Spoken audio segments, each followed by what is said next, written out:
I've been thinking about this a lot, and at first it seemed to me only a metaphor, this phrase, culture is your operating system. But because I travel around a lot and get that jolting experience frequently of, let's say, leaving London on a foggy evening and arriving in Johannesburg 14 hours later to a sweltering day in a city of 14 million on the brink of anarchy, I get to change my operating system frequently. And so I notice the relativity of these systems. And some work for some things and some for others. For instance, if you are a positivist, if you're running Positivism 4.0, you can't support UFOs. Positivism 4.0 does not support UFOs. If, on the other hand, you're running your Rancha book 5.1 as your operating system, UFOs and a number of other things can get in through the door. That is what we would technically say is a more tolerant operating system, or its plug-ins support special effects denied the positivist. Well, it's fun to think this way because it shows you that you don't have to be the victim of your culture. It's not like your eye color or your height or your gender. It's fragile. It can be remade if you wish it to be. And then the question is, well, how does one download a new operating system? Well, first of all, you have to clear some space on your disk. The best way to do this is probably with a pharmacological agent. You think of some while I have a drink of water.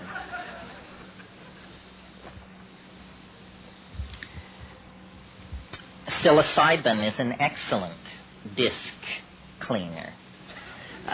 You can put a lot of things in the trash and have them just disappear with a psilocybin upgrade.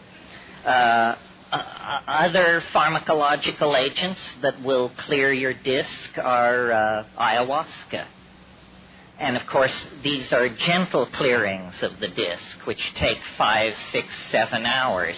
If you're in a hurry to dump that old data and leap right into the new operating system, click on the button marked dimethyltryptamine. A compressed disk erasure will immediately be downloaded, unstuffed, bin-hexed, implemented, installed, run, and you will find yourself with an entirely different head. Now, shamans have always known, though they may not have used the kind of language I'm using here, shamans have always known this trick. What trick? It has two facets. First of all, that culture is an operating system, that's all it is, and that the operating system can be wiped out and replaced by something else. So, in essentially, what's going on among shamans and those who resort to them for curing and counseling and so forth is somebody's running a slightly more advanced operating system than the customer. The shaman is in possession of certain facts about plants, about animals, about healing, about human psychology, about the local geography, about mojo of many different sorts that the client is not aware of. The client is running culture light. The shaman paid for the registered and licensed version of the software and is running a much heavier version of the software than the client. I think we should all aspire to make this upgrade. It's very important that you have all the bells and whistles on your operating system. Otherwise, somebody is going to be able to get a leg up on you. Well, what's wrong with the operating system that we have? Consumer capitalism 5.0 or whatever it is. Well, it's dumb.